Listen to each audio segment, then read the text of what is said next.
Mga kapatid, ang humiliya po ngayong araw ng Sabado pong ito ay hango po sa babasahin kong ito. Marcos, Kapitulo 2, versikulo 13 hanggang 17. Ang pagtawag kay Levi. Muling pumunta si Jesus sa baybayin ng lawa ng Galilea.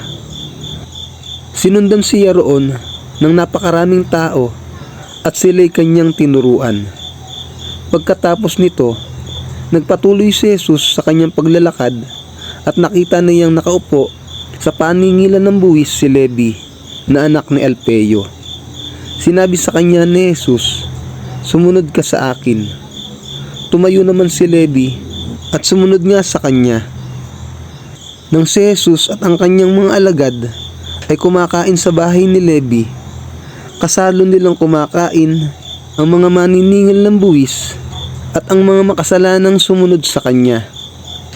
Nang makita ito ng ilang tagapagturo ng kautusan na kabilang sa pangkat ng mga Pariseyo, tinanong nila ang kanyang mga alagad, bakit siya kumakain kasama ang mga maniningil ng buwis at ang mga makasalanan?